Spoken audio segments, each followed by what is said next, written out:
ॐ तव कथामृतं तप्तजीवनं कविभिरीडितं कल्मषापहं शरवणमङ्गलं श्रीमदाततं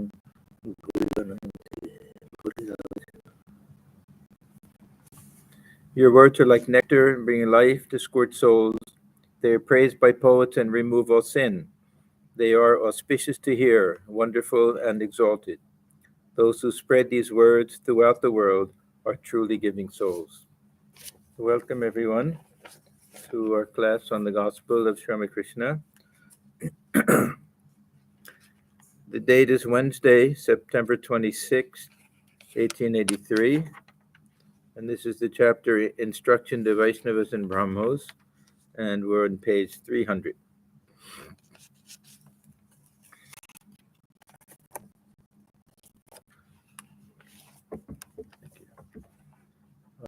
Some of you may know that I think it was this past week that M's great grandson, Deepak Gupta, yeah, passed away. He had been living. He was the last family member living there. He lived there for many years, and he was so gracious. He always kept the house open for visitors and showed people around. I met him for the first time in 1978 when I went there. Yeah. And then on my last trip to India with Swami Sarvadevanandaji, we also went and we had a nice chat with him, met with him, and everything. He was very gracious. So this is a big turning point in the history of Kotamrato Bhavan. Yeah, which is the name that's given to the house where Am lived. I don't know what will happen now if it'll be turned over and become part of it. It was always open to the public, but it was their private home also. So I don't know what will happen. It may become just now part of the whole ashram because they purchased the house just down the street, right next to it. So I don't know what will happen, but he was a very gracious, wonderful person, and very great devotee, of course. Okay, now this chapter, Sri Ramakrishna is talking to him.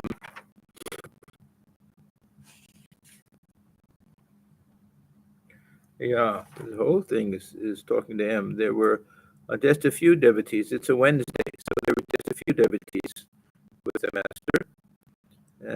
Rakal and Latu were living there, and N was there. And so almost this whole thing so far is a conversation between Sri Ramakrishna and Mahendranath Gupta, the compiler of the gospel.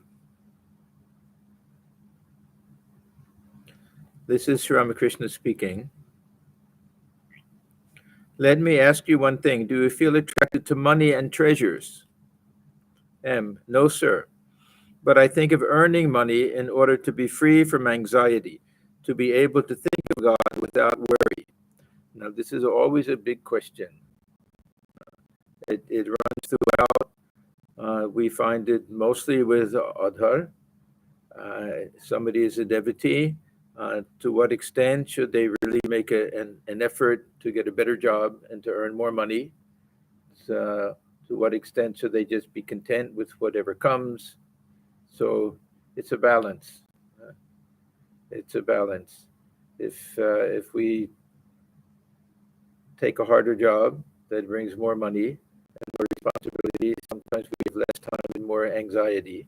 So we have to balance which is more important to us. Sometimes we have no choice. For the sake of the family, we have to do it.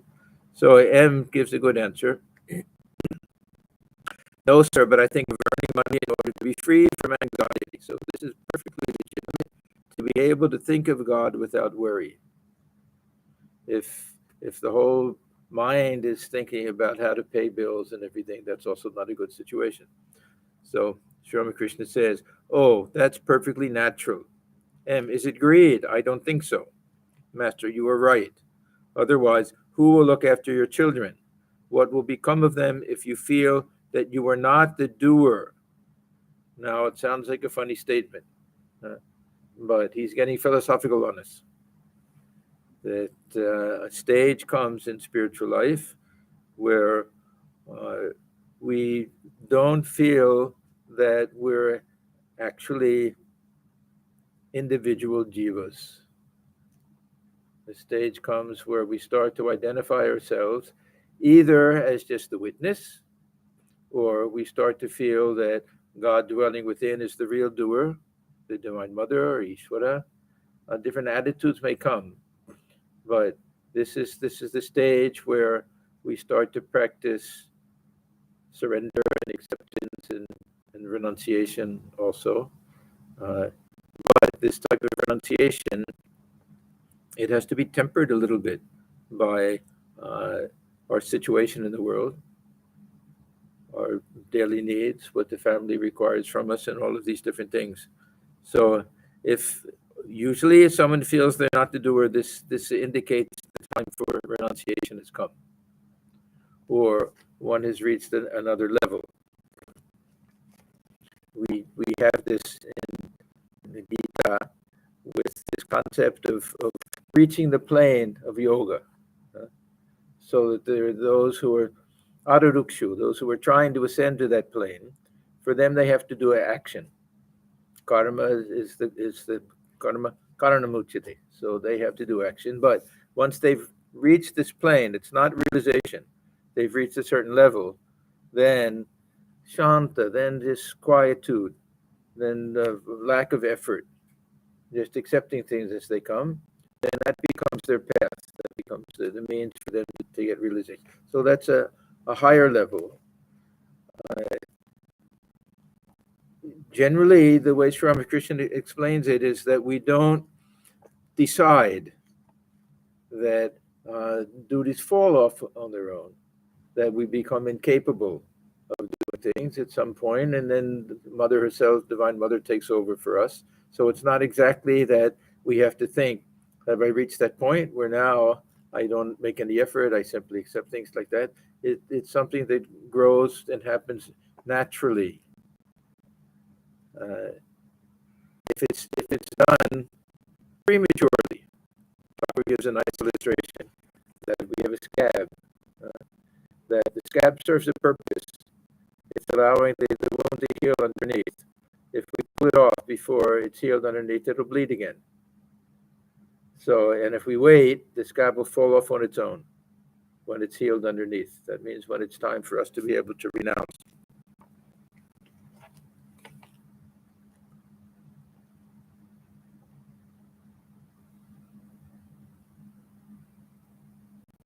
So what will become of them? He had several children. He had duties in the world. Plus, he didn't earn a lot of money. He was a headmaster, and he ran a little school. He did different things at different times, worked with Yasigar at one time. So it wasn't like he was a businessman or something and made a lot of money. But he led a very simple life. He didn't have a lot of needs or anything. I've heard that one cannot attain knowledge as long as one has the consciousness of duty. Duty is like the scorching sun. Swami also said that, like the midday scorching sun of duty. Why is it like the scorching sun? If we're acting out of compulsion, if we feel we have to do something, duty has that implication that if we don't do it, we're somehow not living up to the householder ideal or whatever it is, that we have obligations, we have debts, all of this that goes into this idea of duty. So there's a little bit of a lack of freedom. Now, the Gita ideal, and another way of looking at it, is that what you call duty, I call worship. So we have these beautiful verses in Gita that God can be realized just by a performance of duty as an offering. And no matter what our position in life, no matter what kind of work we do, that can be done as worship, and through that we can realize the highest goal. But Otherwise, we do have obligations and duties that sometimes is difficult. Sometimes there are things that we don't feel like doing, and we know that we have to do for the sake of the family. This was actually M's condition. He's not speaking just theoretically. He had a great desire to renounce. It's very curious that when they first met, the first meeting of Sri Ramakrishna and M, when he came there, and Thakur was asking, "Are you married?" Now, generally, he didn't ask that question.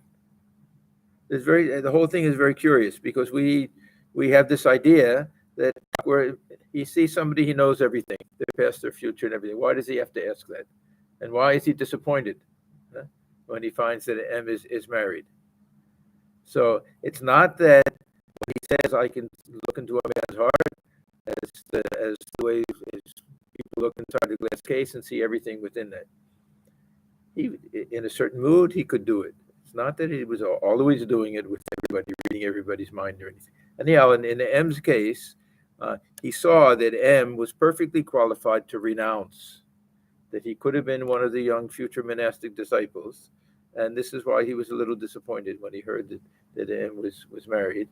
And then when he found that they had children, that meant more entanglements. Yeah.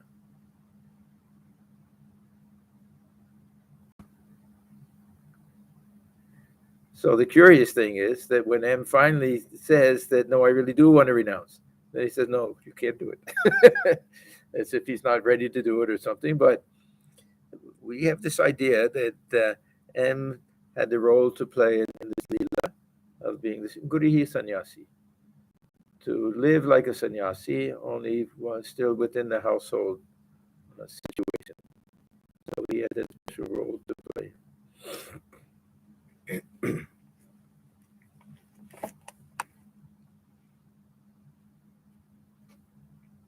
So, Master, keep your present attitude. It will be different when the consciousness of duty drops away of itself. They remain silent a few minutes. M. To enter the world after attaining partial knowledge, why, it is like dying in full consciousness, as in cholera. Okay, now we have a few interesting things here. One is that dying in full consciousness is considered to be, on the one hand, a very high spiritual type of death. We always say how wonderful to die in our sleep, this and that, but for a highly realized soul to be in full consciousness while leaving the body is considered a very high type of thing. But on the other hand, then we're fully awake to whatever pain and suffering there is at that time. So from that point of view, it's not such a wonderful thing. We think how blessed someone is. They went quickly and without any pain, or if they go in their sleep, something like that. But there is supposed to be it's supposed to be a sign of a high realization to go in full consciousness, fully aware of what's happening, like trying to do it under anesthesia. Several of us have tried that, to remain fully awake to that experience of the mind kind of shutting down. And it doesn't work, of course. We think that we can do it. We can watch as this anesthesia takes hold. The next thing you know, it's over. We're out of it. But the other thing is, what does M mean by this partial knowledge? It's a very interesting way he puts it. I think is our condition is that we know the ideal, that we have enough understanding that we're no longer interested in the things of the world, that we know what we have to give up, but yet we haven't gotten the ability to taste that other reality that we're seeking. We're in between. This is why they say that two types of people in this world are happy: those who are completely ignorant and those who are God realized. The in-between people are the ones that have to suffer a little bit. So for us, we're always striving for an ideal that seems a little bit far away. That if only we could have that realization, if only the mind would somehow cooperate with us, We know the ideal. We know what we're supposed to do, and yet we're constantly fighting this mind. So we have that partial knowledge. We have knowledge of the ideal, but we haven't had that ultimate knowledge, that realization. So it's a struggle. Life becomes a struggle that way. And is being very open with Sri Ramakrishna, that we have to always remember that he had so many family problems, and at one point we'll find out that the son dies, and that his wife goes practically mad, and that he didn't get along with his father and other members of the family. So he had a lot of problems.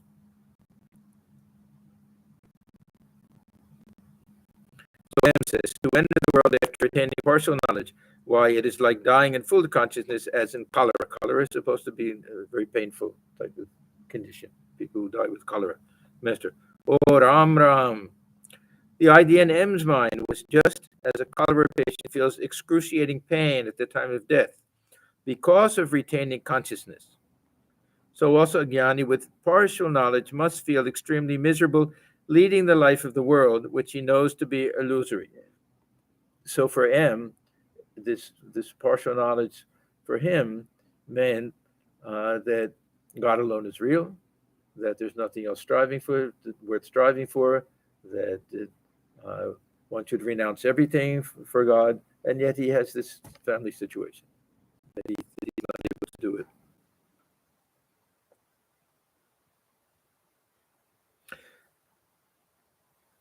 M. People who are completely ignorant are like typhoid patients who remain unconscious at the time of death, and so do not feel the pain. Master, tell me, what does one attain through money? Joy Gopal Sen is such a wealthy man, but he complains that his children don't obey him. See, Thakur, growing up in the village, he didn't know about wealthy people except the Laha family. But it's not like, they had lots of cars and boats and yachts and things like that. What did the wealthy mean in those days? Maybe a lot of jewelry for the women in the family or something like that, and a little bit bigger house. Nothing like what he finds in Calcutta when he goes there. M. Is poverty only the painful thing in the world? There are the 6 passions besides, then disease and grief, Master, and also name and fame, the desire to win people's recognition. Now, this is interesting because sometimes we think, the passions, that they're obstacles. They're obstacles in spiritual life. If we don't really care too much about spiritual life, they're just part of life. Not so terrible. What's being emphasized here is that we suffer because of them. We don't realize how much we suffer because of pride and anger and lust and greed and all these different things. So M is saying, is poverty the only painful thing? So these are kleshas also. These are painful things, these passions. This is why I always feel that most of the teachings we find in Gita, Vedanta, and everything are equally helpful for people with no spiritual ideal. No spiritual ideal, but if we can learn to live without longing for the result of action, if we can learn to live with moderation, if we can learn to live with contentment, whatever comes, we're content, with forbearance, with all of these traits, without a spiritual ideal, we'll be so much better off. If we do it with the spiritual ideal, then of course, then there's a real rationale behind it and a goal in mind and everything. But I always mention this one verse from this in Gita that says that those who have this ability to control the mind, that these are not simply people with good mental concentration and everything. These are happy people. Sukhi. These are happy people. So M is really talking about how painful it is to have this partial knowledge, to have this longing to renounce when it's impossible, to understand that lust and anger and greed and pride, that these are all pain-bearing things. These are kleshas and everything, and yet we can't shake them off so easily. That this is our situation. We're in between. We're trying to transcend these things, and the mind is putting up a good battle with us. So there's something painful about that. And then Thakur adds also name and fame, the desire to win people's recognition, because he sees that with so many of this Jadu Malik, how always just trying to make a show of things, getting more money and everything, and the people are never happy. People are always striving for more wealth, more enjoyment, more power, for more recognition, that they're never content. Impossible. They're never happy people. We sometimes think, oh, so much money, and they can fly to the island vacation, they can do whatever they want. But where is that inner peace? I doubt very much. There may be some exceptions, but I doubt very much. And if there are exceptions, it's not because of the money, it's in spite of it that they have. And with money comes the vultures.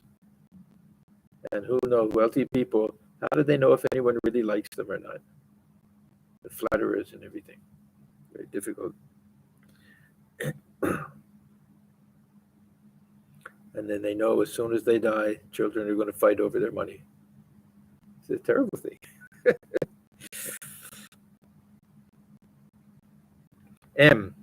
Then Thakur says, well, what do you think my attitude is? It's a beautiful statement. It is like that of a man just awakened from sleep.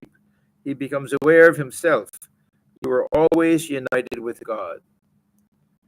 So we're asleep. We don't know anything, or we're dreaming, and we think we know something. And then we wake up and we find, oh, the whole time I was just here in bed, that I thought I was doing all of these things. None of it was real. I've mentioned this several times, that I used to sit with Swami Bhajanananda every once in a while. When I would go to just my trips to India, he was always happy to talk to people. He was one of our Swamis who was a very, very deep thinker and very contemplative, very indrawn, deep meditator, and everyone respected him very much. He's still alive, but he's retired now. Very rarely did he ever ask me anything. He would explain things, and he liked to go through philosophical things. But one time he asked me, what do I think when I first wake up in the morning? What do I do when I first wake up in the morning? I didn't know what he was getting at. So I said, I repeat my mantra. He said, oh, it's okay, but ask yourself, where was I when I was asleep, and where am I now? Analyze a little bit. Who is this I that was just a few minutes running around in a dream, or was gone in deep sleep? And where did that I come from? Analyze a little bit. So it's very nice if we think that God realization will be a full awakening, just as we have that kind of temporary awakening when we wake up from sleep. So it's a very nice statement that M makes. It is like that of a man just awakened from sleep. He becomes aware of himself. You are always united with God. Master, do you ever dream of me? M, yes, sir, many times. His whole mind is on him, day and night. But naturally, he'll dream about him. Master, how? Did you dream of me as giving you instruction? M remained silent. So that means yes. That means yes. M was shy. He didn't like to say too much. M remained silent. And then Sri Ramakrishna says, if you ever see me instructing you, that means in dream, then know that it is Satchidananda himself that does so. That means don't think it's your imagination. Know that it's something real. We have this belief that Sri Ramakrishna talked about also, that there's something different about a spiritual dream and an ordinary dream. Now, from a practical point of view, or even scientific point of view, what could be different? I mean, the content is different, of course, but is there anything metaphysically different? A dream is a dream. Huh? It comes out of our subconscious mind, but the subconscious mind is part of this cosmic mind also. There's some connection there. So we can look at it from that point of view. But just from our own observation, that sometimes we have a dream, that we dream of our chosen ideal, or we dream of a holy person or something, and we wake up and it's like, oh wow, that this we really feel that how real it was, and it leaves a deep impression. And we may the whole day we may feel just out of this world, like we're living in a different place, and it may last for you, it may last forever. That it will be a very strong, deep impression on the mind. Thakur talks about swapna siddha. Some people can get God realization in a dream. So he clearly believes that there's something special about this type of spiritual dream.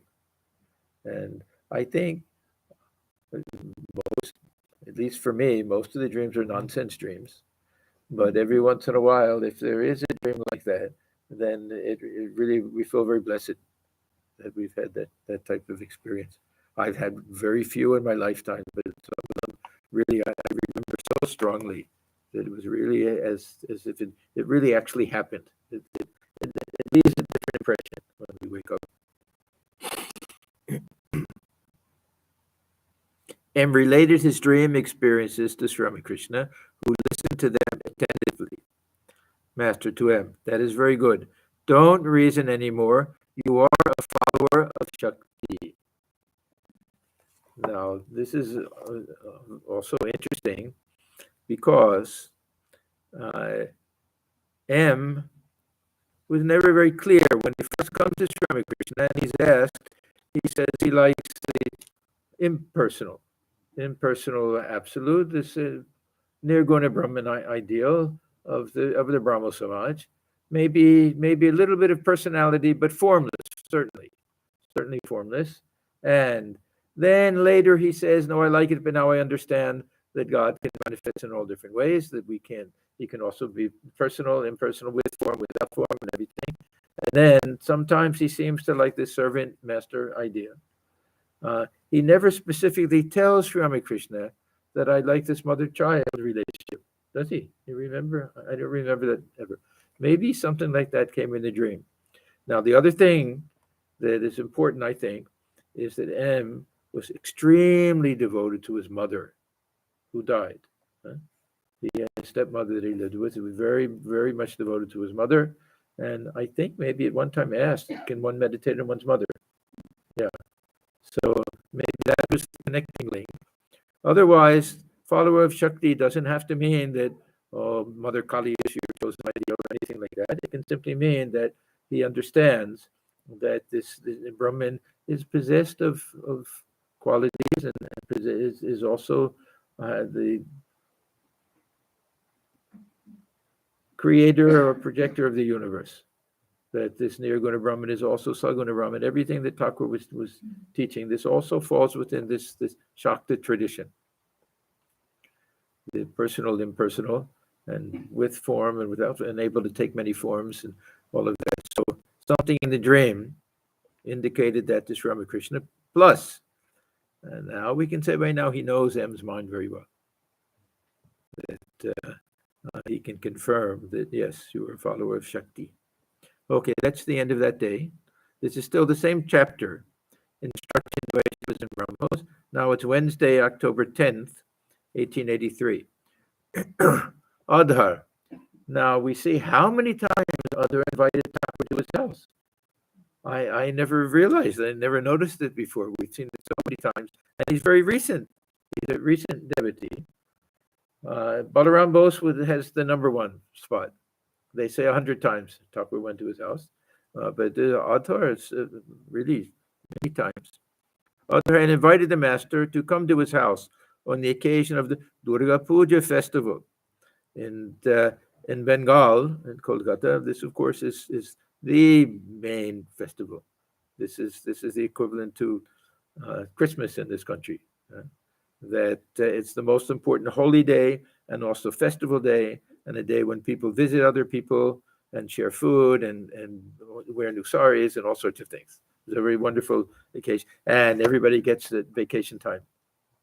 So school is closed, businesses are closed, so it was a very nice time. My first trip to Kolkata came during Durga Puja time, and it was in heaven. It seemed like every street corner that they had set up, there's a beautiful display with Mother Durga and Shiva and all of the attendants and everything, and there were jatras and music performances and everything, and people visiting other people's homes and getting sweets and everything. It was really wonderful. I remember beautiful Chennai concert. It was just where the place I was staying, just nearby, Bhawanipur. So Adhar had invited the master to come to his house on the occasion of the Durga Puja festival. It was the third day of the worship of the Divine Mother, so the very important day. So Adhar wasn't married, was he? Yeah, he was a family man, as far as I know. Yeah. And he was deputy magistrate, but trying to get this other big position. Yeah.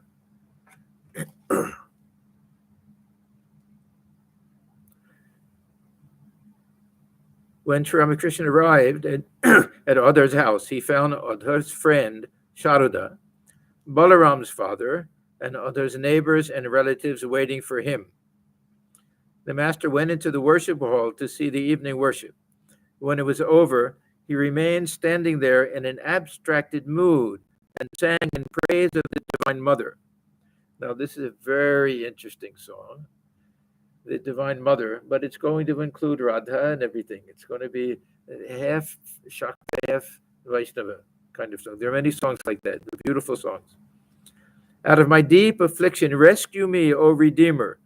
Terrified by the threats of the King of Death am I. Left to myself, I shall perish soon. Save me, oh save me now, I pray. Mother of all the worlds, thou, the support of mankind, thou, the bewitcher of all, the mother of all that has life.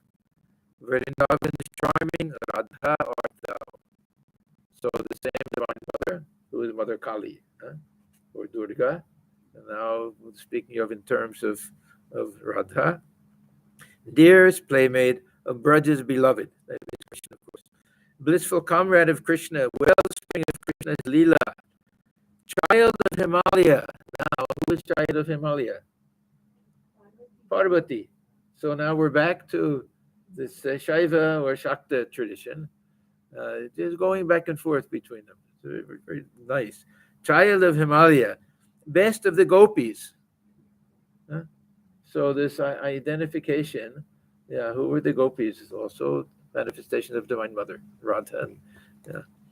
Beloved of Govinda, sacred Ganga, giver of moksha.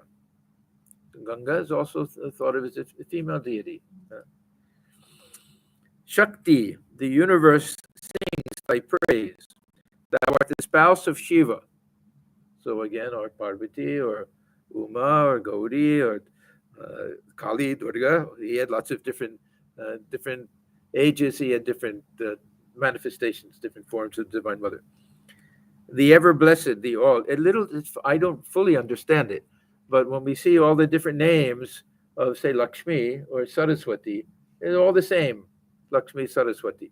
But there's some distinction between these different forms of Divine Mother. That at different periods she's reborn in different sati or all different forms for Shiva's consort. Thou art the spouse of Shiva, the ever blessed, the all. Sometimes thou takest form, and sometimes art absolute. Eternal beloved of Mahadeva, of Shiva. Who can fathom thine infinite glories? Yeah, so hard to say. Equal reverence for the Vaishnava tradition and the Shakti tradition and Shaiva tradition. A beautiful song. The master went to Adhar's drawing room on the second floor and took a seat, surrounded by the guests. Still in a mood of divine fervor, he said, "Gentlemen, I have eaten." Now, the M is going to speculate that now he's identified himself with Divine Mother, that you can all take prasad, that the deity has been served. He would go into these moods. Other times he would get very annoyed. No, don't call me. I am the servant of Rama. Don't call me Rama. He would say, "Does the wave belongs to the ocean, not the ocean to the waves," like that. But he would go in these other moods, and he would feel that oneness. So, gentlemen, I've eaten. Now go and enjoy the feast. Was the master hinting? Not hinting exactly, but we can take it. We can take the clue. Not that he was purposely trying to give that hint, I don't think, but was the master hinting that the Divine Mother had partaken of others' offering? Did he identify himself with the Divine Mother and therefore say, I have eaten? Seems so. Then addressing the Divine Mother, he continued, shall I eat, O Mother, or will you eat? O Mother, the very embodiment of the wine of divine bliss. Now, this is that type of confusion that takes place when Thakur is in this bhavamukha state. Huh? If he looks a little bit in one direction, then he sees a mother alone is there. That she'll be the eater. He looks a little bit in the other direction. He sees the child is there and the mother is there. Who is feeding whom? When he's taking food, mother is the doer. So is she the one who's feeding him? Or is mother the one who's partaking of the food? Huh? She's also that divine fire that's burning within. So he would sometimes get confused. Mother, am I feeding you or are you feeding me? This in-between position. And we know at the end how he would say, sometimes I see that there are two. That I see the mother's there, the child is there side by side. Sometimes I see the mother alone is there. When the sense of ego disappears completely, sense of I disappears completely. Otherwise, that sense of I is fully right with the ego, the child is the Divine Mother.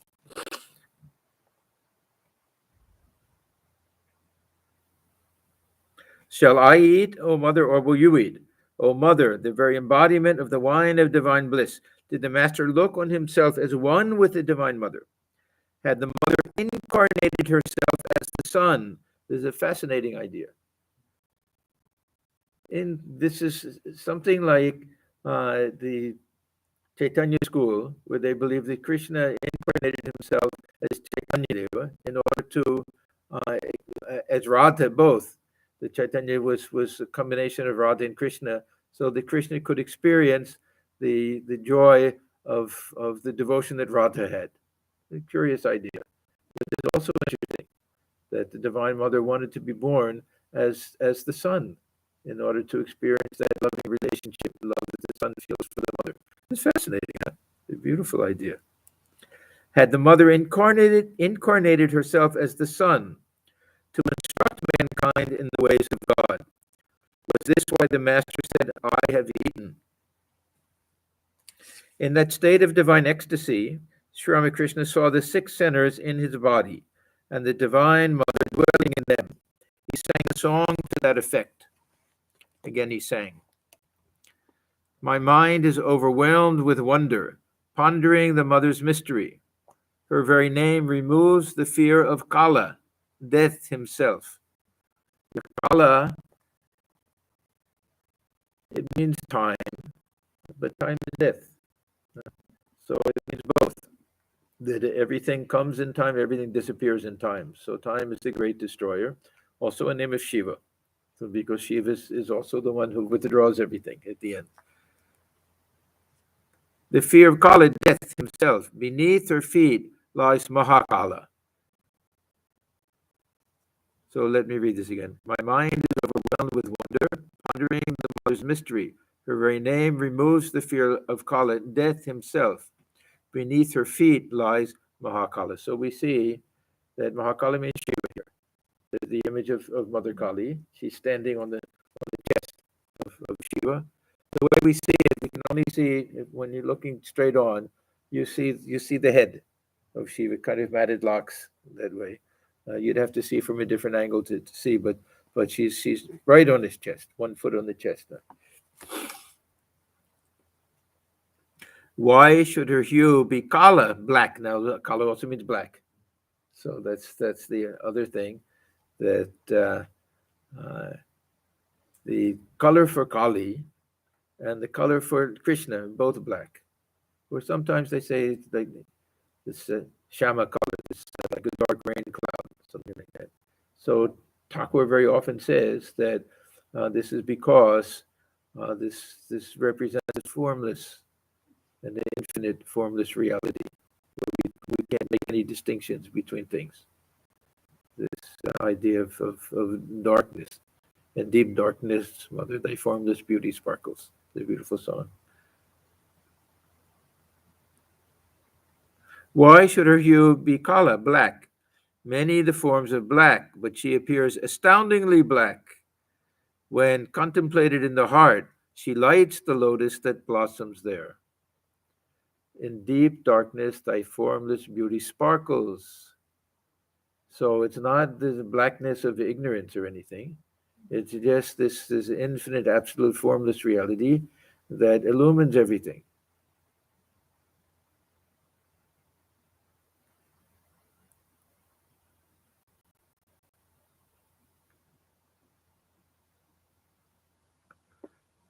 So why should her hue be kala, black? Many the forms of black, but she appears as astoundingly black. When contemplated in the heart, she lights the lotus that blossoms there. Her form is black, and she is named Kali, the black one. Yes, sometimes Thakur says she's named Kali because it's the consort of Kala, of time, of death, of Shiva. Blacker than black is she. Beholding her, man is bewitched for evermore. No other form can he enjoy. In wonderment asked Ram Prasad, the author of the song, where dwells this woman so amazing? At her mere name, his mind becomes at once absorbed in her, though he has never yet beheld her. This is also a tradition of these great poets, the Shakti poets, Kamalakanta, Ram Prasad, and everything. Though they're uh, highly realized souls, there's always this little lamentation that who can understand the real nature of Mother Kali, because there's part of her nature that she's inscrutable. It's not that they yet haven't had that highest realization. They've realized her as Maya itself, as something beyond the power of the mind to understand. So a little bit of that idea that I've been trying all my life, and still, who is this mother? I don't know yet. But the whole life is one with mother at that point. And Thakur says, that's the end of that song. He says, the fear of the devotees flies away if they but seek shelter at the feet of the Divine Mother. Oh, no, I'm sorry, this is M speaking. Was that why the master sang the following song? I have surrendered my soul at the fearless feet of the Mother. This is another Ram Prasad song. Am I afraid of death anymore? Unto the tuft of hair on my head is tied the almighty mantra, Mother Kali's name. My body I have sold in the marketplace of the world, and with it have bought Sri Durga's name. He's selling the body. This means renouncing everything. Nothing belongs to me. Not even this body belongs to me. Everything belongs to Mother. I've given everything to her. Deep within my heart, I've planted the name of Kali, the wish-fulfilling tree of heaven. When Yama, king of death, appears, to him I shall open my heart and show it growing there. I have cast out from me my 6 unflagging foes. Ready am I to sail life's sea, crying, to Durga, victory. This means the 6 passions. Sharada was stricken with grief on account of his son's death. So Adhar had taken him to Dakshineshwar to visit the master. We went through that before. You remember when he came and Thakur sang that song, To Arms, death has come to the battlefield, a beautiful song.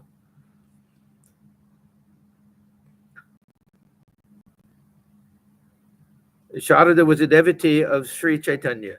Sri Ramakrishna looked at him and was inspired with the ideal of Gauranga. He sang, Now, this is another, we have songs that kind of talk about Mother Kali and Radha and everything. This will be another one of those confusion songs. Is it really Krishna? Is it really Chaitanya? Another beautiful song. Why is my body turned so golden? So this will be Sri Krishna. He expects his body to be black, but he finds he's been born as a Gauranga with a golden complexion. He's been born as Chaitanya Devi. Why has that happened? Why is my body turned so golden? It is not time for this to be. So, yeah, this must be, I don't know, is there some story about this or not? This is before Chaitanya Devi was born, I guess. It is not time for this to be. Many the ages that must pass before as Gauranga I appear. Here in the age of Dwapara, my sport is not yet at an end. How strange this transformation is. The peacock glistens, all of gold, and golden too, the cuckoo gleams. Everything around me here has turned to gold. Naught else appears. But gold, whichever way I look, what can it mean? This miracle that everything I see is gold. Now, we have this other play with Radha. That her complexion was a golden complexion. And this union of Sri Krishna and Radha is also part of this play. So he says, I can guess its meaning now. Radha has come to Mathura. So this is saying that Sri Krishna knows that he'll be born in the future as Chaitanya Deva, as a Gauranga with the golden complexion. But now, why has his body become gold? Maybe thinking of Radha, whose body was gold. Actually, Radha never visited Mathura, right? This says Radha has come to Mathura. Yeah, they went there and turned back. They went there and said, "Who is this man with a pagadi on?" At least that's according to the story. That they didn't want to look at him. That no, we want our Govinda, we want our cowherd boy. So at least according to that tradition, they went one time to see him. Radha has come to Mathura, and that is why my skin is gold. Okay, for she is like the Brahmara. Okay, Brahmara. There's a footnote that we don't know exactly, a cockroach, something like that. Huh? Normally we say bee, yeah, Brahma. Here it says the cockroach. By intently meditating upon, the Brahmara, some type of bee or something, becomes transformed into the latter. Nobody knows exactly what any of this stuff is, if it's some real thing or what. But it simply means that we become transformed. That the object of meditation, if we meditate so deeply, we become transformed. We know in some of these great Catholic saints meditating on Christ, they would get stigmata. To meditate so deeply on Jesus on the cross that they would actually bleed from their hands. So this is transformation can take place that way. Or Thakur, when his mind was so at one with the Hanuman, when he was worshiping Rama, that coccyx, the backbone, that he said grew an inch, something like that. It's possible. His mind, the way the mind controls the physical body and everything. For she is like the Brahmana, and so has given me her hue. Dark blue my body was, but now, yet in the twinkling of an eye, it turned to gold. Have I become Radha by contemplating her? Normally these songs about how Radha is always thinking of Krishna. Now he's already left Mathura, but now constantly thinking of Radha. This is an unusual song. I cannot imagine where I am, in Mathura or Navadvip. So now he's thinking, has time passed and I don't realize it, and I have this golden complexion because I'm Chaitanya Deva, who was born in Navadvip. It's a fascinating song. But how did this have come to pass? Not yet is Balaram born as Nitai. So this is the same idea that in this Krishna Lila, the same actors there are reborn in this Chaitanya Lila and take different roles. So not yet is Balarama born as Nitai, nor has Narada become Shrivas, nor Yashoda as Mother Shachi yet returned. Then why should I, among them all, alone assume a golden face? Not yet is Father Nanda born as Jagannath, that was his father. Yes, Shachi and Jagannath, Gauranga's parents, Yashoda and Nanda, Krishna's parents. Then why shall I be thus transmuted into gold?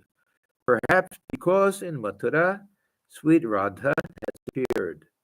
My skin has borrowed Gauranga's golden hue. Yeah, Anta Krishna Bahir Gaura. There are a lot of songs about that Sri Krishna envied the devotion that Radha had, that bhava that she had, that deep ecstasy she would go and get thinking of Krishna, so much so that he wanted to experience it. So he was born with his golden complexion. That meant that with that nature of Radha, but deep within was still Krishna. So externally is Gauda, internally Krishna. The combined incarnation, you could say, of Radha and Krishna. Now, so he's inspired by seeing the Vaishnava devotees there singing all of these songs. Sri Ramakrishna sang again, still overpowered with the ideal of Gauranga. Yeah, Thakur, this is why he was so unusual. We don't see another instance where equal devotion to all different aspects, and not just devotion, but ecstatic devotion to Sri Krishna, to Gauranga, to Mother Kali, to Shiva, all the different ways that God can be worshipped in the Hindu tradition. Surely Gauranga is lost in a state of blissful ecstasy, in an exuberance of joy. He laughs and weeps and dances and sings. He takes a wood for Vrindavan, the Ganges for the blue Jamuna. Loudly he sobs and weeps, yet though he is all gold without, he is black within. Black with the blackness of Krishna. These are different stories in his life, and also he exhibited that phenomenon which we called Uddipan or Uddipana, that Radha also had, and Sri Ramakrishna. This is the connecting link between, not between Krishna and Sri Ramakrishna, but between Radha and Sri Ramakrishna and Chaitanya Deva. This ability for something to trigger something in the mind. We see with Radha when she would see the peacocks dancing, and because Sri Krishna wore a peacock feather in his crown, that she would immediately think of him and go into ecstasy. When the dark rain cloud would come, she would think of Sri Krishna's complexion and go into ecstasy. All these different things happen in her life. They happen in the life of Chaitanya Deva. And of course, Sri Ramakrishna, this Uddipana was happening all the time. If anything could trigger it. We just like getting too close, this very dry kindling wood. Getting too close to the fire, it'll just go up like that. So when Chaitanya Deva was in Puri, there are many instances where here it's saying that he takes the woods for Vrindavan, the Ganges for the blue Jamuna. Here it was really the ocean that he took for the Yamuna, and there were times when, longing to be united with Krishna, he would dive in the ocean. He had to be fished out even. There's one of the traditions is that he was caught in the fisherman's net and was pulled in that way. And then some people think he may have drowned to death. That would have been the way that he died also. But this was that same phenomenon of Uddipana. He takes a wood for Vrindavan. So anytime he would see the woods, he would think of Vrindavan, he would think of Krishna, he would go into ecstasy. This is that divine association, this power of association. The Ganges for the blue Jamuna. Loud he sobs and weeps, yet though he is all gold without, he is all black within. So appearing to have that nature of Radha, but really he's the incarnation of Krishna himself. black with the blackness of Krishna. The master continued to sing, assuming the attitude of a woman devotee, infatuated with love for Gauranga. Why do my neighbors raise such a scandal? So this is also that play of the gopis, Radha and the gopis, who felt such a strong attraction for Sri Krishna. There's Gauranga also, because he was a striking figure with his shaved head and his glowing body and everything. That, naturally, people felt this tremendous attraction to him. Why do my neighbors raise such a scandal? Why do they cast aspersions upon me simply because of Gauranga? So the same thing that the gopis could have said. How can they understand my feelings? How can I ever explain? Can I ever explain it all? Alas, to whom shall I explain it? Ah, but they make me die of shame. These are married people. He's a sannyasin. Why should they feel some type of attraction for him? So people criticized. Once on a time at the house of Shrivas, this courtyard of Shrivas, this is where a lot of these kirtan sessions took place. So very well known for that. Gauda was loudly singing the kirtan when on the ground of the courtyard, falling, he rolled into an ecstasy. I, who was standing near him, seeing him where he lay entranced, was suddenly lost to outward sense until the wife of Shrivas revived me. Another day, in the Bhakta's procession, Gauda, this is Gauranga, Gauda another name, was sweetly singing the kirtan, clasping the outcasts to him. This is another great tradition. Many of these great devotional saints, we can say, were also free from any idea of caste. And they embraced equally. Chaitanya was especially known for that. How they would embrace the chandalas, the outcasts and everything, and bring them into the fold. And they all took the name Das. So you don't know who was a Brahmin, who was a Shudra, or anything like that. I mean, they'll still know probably, but just other people. They're similar to the Sikh Dharma, where they'll take the name Singh. So they'll just feel it's just one family, no distinction to it. And Thakur loved this idea. He said there's no caste distinction among devotees. This is the one way to get rid of caste, make everyone a devotee of God. Another day in the Bhakta's procession, Gauda was sweetly singing the kirtan, clasping the outcasts to him. He softened the unbelievers' hearts through Nodia's marketplace. Nodia is Navadvip. It's the kind of local name. Through Nodia's marketplace, he chanted Lord Hari's holy name. I followed the throng, and from close by caught a glimpse of his golden feet. Once by the Ganges bank he stood, his body bright as the sun and moon, charming all with his beauty. Yeah, so these other songs about the Jamuna and Ganga, that'll be from his Navadvip period. And when he was in Puri, it was the ocean. But here it was right on the Ganges. Once by the Ganges bank he stood, his body bright as the sun and moon, charming all with his beauty. I too had come to fetch some water, and as I looked from one side, my water jar slipped and fell to the ground. My sister-in-law, the gossip, saw me, and now she is spreading it everywhere. Balaram's father was a Vaishnava, hence the master also sang of the divine love of the gopis for their beloved Krishna. I have not found my Krishna, O friend. How cheerless my home without him. Ah, if Krishna could only be the hair upon my head. How they came up with these images. They're really, really beautiful. If our Swamiji, Vivekananda, who didn't like any of this Vaishnava stuff, that everything was heroic and everything, he would sing these songs and cry. He loved these songs. He put up a big front. He was so soft inside. He really did so many times that he would sing these songs and tears would come to his eyes. I've not found my Krishna friend. How cheerless my home without him. Ah, if Krishna could only be the hair upon my head. Carefully I should braid it then, and deck it with buccal flowers. Carefully I should fashion the braids out of my Krishna hair. Krishna is black, and black is my hair. Black would be one with black. Ah, if Krishna could only be the ring I wear on my nose. Always from my nose he would hang, and my two lips would touch him.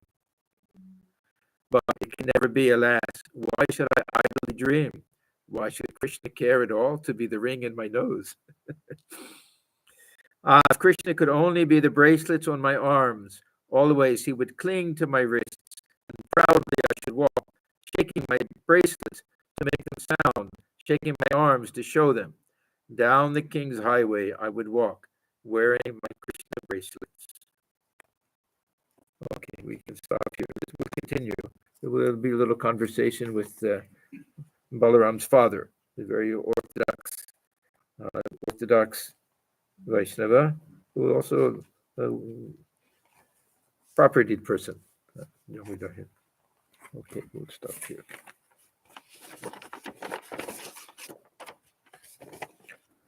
Om Niranjanam Nityamanandarupam Bhaktanukambhatudha Vigraham Vari Ishavataram Parameshamidya Tam Ramakrishnam Shirasa. We bow our heads before Sri Ramakrishna, who is stainless, of infinite nature, whose heart melts in sympathy for his devotees, who is an embodiment of the divine and the Supreme Lord, and ever worthy of our worship.